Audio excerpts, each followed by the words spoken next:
안녕하세요. 경제와 돈의 흐름을 꿰뚫어보는 채널 머니 인사이트입니다. 여러분의 경제적 자유와 갓생을 위한 지혜의 투자를 시작하고 싶으시다면 지금 바로 구독과 좋아요 버튼 잊지 마세요. 여러분의 클릭 한 번이 거대한 부의 흐름을 바꾸는 첫걸음이 될 겁니다. 자, 오늘 정말 무서운 이야기를 하나 해드릴까 합니다. 한 나라에서 만든 법 하나가 수만 킬로미터 떨어진 다른 나라에서 최악의 독재자를 탄생시키는데 결정적인 역할을 했다면 믿으시겠어요? 그냥 하는 소리가 아닙니다.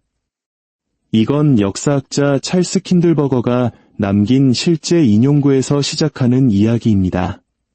1930년 미국의 관세와 그로 인한 무역전쟁은 독일에서 히틀러가 부상하는데 결정적인 요인이었다. 소름 돋지 않나요? 어떻게 미국의 세금 정책이 인류 최악의 비극 중 하나인 나치의 등장과 연결될 수 있었을까요? 오늘 우리는 1930년대로 돌아가 전 세계를 파멸의 구렁텅이로 몰아넣었던 한 장의 법안, 그리고 그 나비 효과를 추적해 볼 겁니다.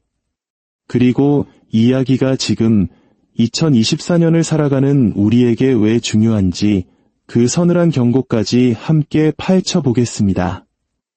이야기의 배경은 1920년대 미국입니다. 우리가 영화 위대한 개츠비에서 본 것처럼 이 시기는 광란의 20년대라고 불렸죠. GDP 성장률이 연평균 2%에 달했으니 말 그대로 돈이 넘쳐나는 시대였습니다. 뉴욕 증시는 매일같이 신기록을 갈아치웠고 사람들은 흥청망청 파티를 즐겼죠. 하지만 이 화려함 뒤에는 어두운 그림자가 있었습니다. 겉으로는 모두가 풍요로운 듯 보였지만 속으로는 골마가고 있었던 거죠. 소득 불평등은 극심해졌고 비드로 쌓아올린 소비는 아슬아슬한 거품이었습니다. 딱 요즘 우리가 말하는 수저계급론처럼 부는 소수에게 집중되고 있었죠. 그리고 이 문제의 가장 큰 피해자는 바로 농부들이었습니다. 1차 세계대전 당시 전쟁으로 초토화된 유럽은 식량을 생산할 수 없었습니다. 이때 미국 농부들은 유럽이라는 거대한 시장에 농산물을 팔며 엄청난 돈을 벌었죠. 하지만 전쟁이 끝나고 유럽이 농업을 재건하기 시작하자 상황은 180도 달라집니다. 농산물 가격이 폭락하기 시작한 거예요. 어제까지는 밭에서 황금이 나왔는데 오늘부터는 수확을 해도 비용조차 감당하기 힘든 지경이 된 겁니다. 대출금은 그대로인데 수입은 반토막, 아니 10분의 1토막이 나버렸습니다. 수많은 가족 농장들이 파산 위기에 내몰렸죠. 지금으로 치면 영끌에서 집을 샀는데 집값은 폭락하고 대출 이자는 천정부지로 솟는 상황과 비슷하다고 할 수 있겠네요. 절망에 빠진 농부들은 조합을 결성하고 의회에 편지를 쏟아내며 시위를 벌이기 시작했습니다. 그들의 메시지는 간단했어요. 외국산 값싼 농산물로부터 우리를 지켜달라. 정부가 나서서 수입을 막아라. 이들의 절박한 외침은 1928년 대통령 선거에 출마한 허버트 후보의 귀에 들어갔습니다. 당시 미국 전체 인구의 20%가 농업에 종사했으니 이들의 표는 절대 무시할 수 없었죠. 후보는 이들의 표심을 얻기 위해 아주 달콤한 약속을 합니다. 제가 대통령이 되면 수입 농산물에 높은 관세를 부과해서 여러분을 지켜드리겠습니다. 자, 여기서 관세라는 게 뭔지 잠깐 짚고 넘어가죠. 아주 쉽게 말해 관세는 수입품에 붙는 수입세입니다. 명분은 자국 산업을 보호한다는 거죠. 예를 들어 한국 정부가 일본산 로이스 초콜릿에 200%의 관세를 매긴다고 상상해보세요. 그럼 로이스 초콜릿을 수입하는 롯데나 신세계 같은 회사는 그 세금을 한국 정부에 내야 합니다. 근데 이 회사들이 과연 손해를 볼까요? 천만에요. 세금으로 나간 돈만큼 초콜릿 가격을 올려버릴 겁니다. 결국 그 비싼 가격을 감당하는 건 누구죠? 바로 우리 소비자들입니다. 그러니까 관세는 종종 자국 소비자들의 지갑을 터는 방식으로 자국 산업을 보호하는 아이러니한 결과를 낳기도 합니다. 다시 이야기로 돌아와서 후보는 대통령에 당선됐고 1929년 8월 미국 경제는 공식적으로 침체기에 접어들었습니다. 후보는 약속을 지켜야 했죠. 그는 의회를 소집해서 농산물 수입 관세를 올리는 법안을 논의하게 합니다.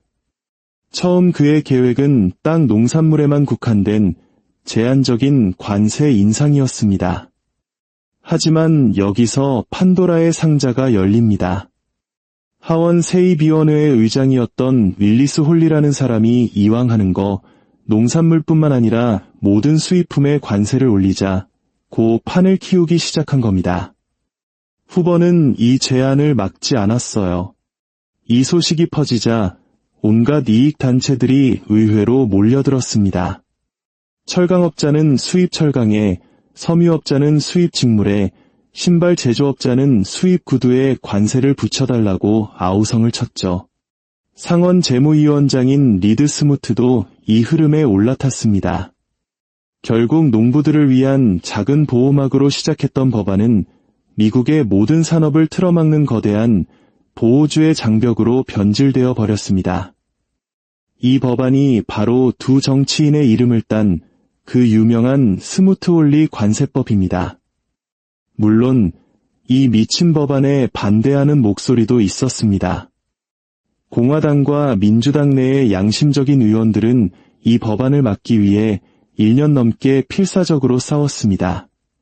하지만 1929년 10월 뉴욕 증시가 대폭락하는 검은 목요일이 닥치면서 모든 게 변해버렸습니다. 경제공황의 공포가 미국 전역을 휩쓸자 미국을 보호해야 한다는 국수주의와 보호무역주의의 목소리가 힘을 얻기 시작한 거죠. 경제가 이 모양인 건 다 값싼 외국 물건들 때문이야. 수입을 막고 우리 일자리를 지켜야 해. 라는 선동이 먹혀들기 시작했습니다.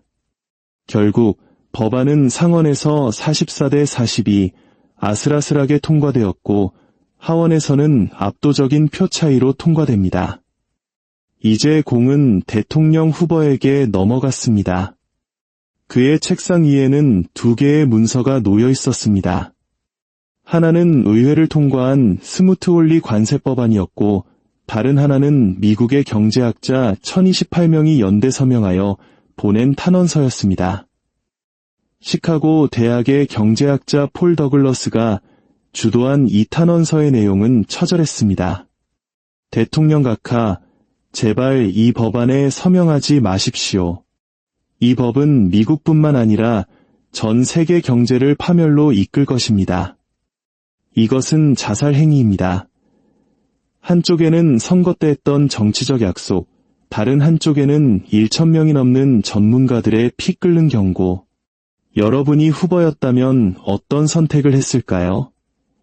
이 와중에 미국 밖의 세상은 어땠을까요? 바다 건너 독일에서는 바이마르 공화국이라는 연약한 민주주의 국가가 간신히 버티고 있었습니다. 1차 대전 패전국이었던 독일은 천문학적인 전쟁 배상금을 물어야 했고 경제를 유지하기 위해 미국 은행들로부터 막대한 돈을 빌려 쓰고 있었죠. 말 그대로 미국의 자금이라는 링거를 꽂고 연명하는 환자와 같은 신세였습니다. 전 세계 23개국이 미국에 제발 그 관세법만은 안 된다며 외교적 항해 서한을 보냈습니다. 캐나다는 보복 관세를 예고했고 유럽 국가들은 미국 상품 불매 운동까지 위협했죠. 하지만 후보는 이 모든 경고를 엄살이라고 치부했습니다. 협상에서 유리한 고지를 차지하려는 블러핑 정도로 생각했던 거죠. 결국 1930년 6월 17일 허버트 후보는 1,000명의 경제학자들과 전 세계의 애원을 무시하고 스무트-홀리 관세법에 서명합니다. 역사의 물줄기를 완전히 다른 방향으로 돌려놓은 서명이었습니다. 그 결과는 어땠을까요? 재앙 그 자체였습니다. 미국의 관세율은 평균 20%나 더 뛰어올랐습니다. 법안이 발효되기도 전에 전 세계 국가들은 약속이라도 한 듯 일제히 미국 상품에 보복 관세를 매기기 시작했습니다. 글로벌 무역 전쟁의 서막이었죠. 국제 교역은 거의 마비 상태에 빠졌습니다. 항구에는 배들이 멈춰섰고 공장에는 주문이 끊겼습니다. 미국의 수입액은 1929년 70억 달러에서 1932년 25억 달러로 3분의 1 토막이 났습니다. 전 세계 교역량은 무려 65%나 증발해버렸습니다. 가장 비극적인 코미디는 이 법의 시작점이었던 농부들에게 닥쳤습니다. 그들을 보호하겠다던 이 법 때문에 오히려 수출길이 막혀버린 겁니다.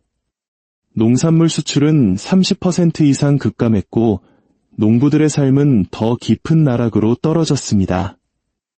이 거대한 충격은 대공황을 더욱 악화시켰습니다. 스무트홀리 관세법이 대공황을 일으킨 원인은 아니지만 작은 불씨였던 대공황을 전 세계를 태우는 거대한 산불로 키운 결정적인 연료 역할을 한 셈이죠. 이제 시선을 다시 독일로 돌려보죠. 미국 은행들은 대공황으로 자신들이 위급해지자 독일에 빌려줬던 돈을 회수하기 시작했습니다. 링거가 뽑혀버린 겁니다. 설상가상으로 관세 장벽 때문에 수출길까지 막혔습니다. 독일 경제는 속수무책으로 붕괴했습니다.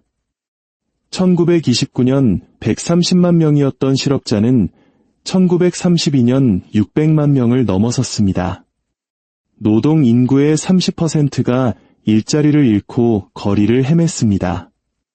이 극도의 절망과 혼란 속으로 한 남자가 파고들었습니다. 아돌프 히틀러. 그는 사람들의 분노와 공포를 먹고 자랐습니다.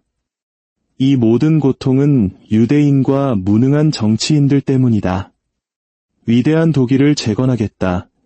라는 그의 단순하고 선동적인 메시지는 먹고 살 길이 막막했던 독일 국민들에게 강력한 마약처럼 퍼져나갔습니다. 1928년 선거에서 고작 6%의 득표율을 얻었던 나치당은 경제가 완전히 붕괴한 1932년 선거에서 독일 제1당으로 도약합니다.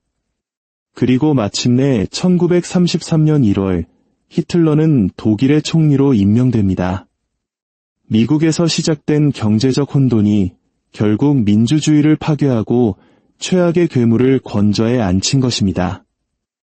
이것이 바로 미국의 한 이기적인 법안이 독재자를 탄생시킨 과정입니다. 경제정책은 단순히 대차대조표나 무역수지에만 영향을 미치는 것이 아닙니다.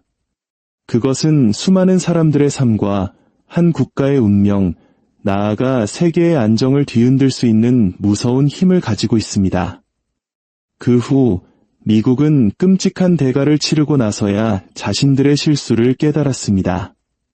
후보는 다음 선거에서 프랭클린 루스벨트에게 참패했고 스무트와 홀리 의원도 자리에서 쫓겨났죠. FDR 정부는 이 징벌적 관세를 낮추기 위해 노력했고 2차 세계대전 이후 미국은 자유무역의 수호자를 자처하며 세계무역기구 창설을 주도하게 됩니다.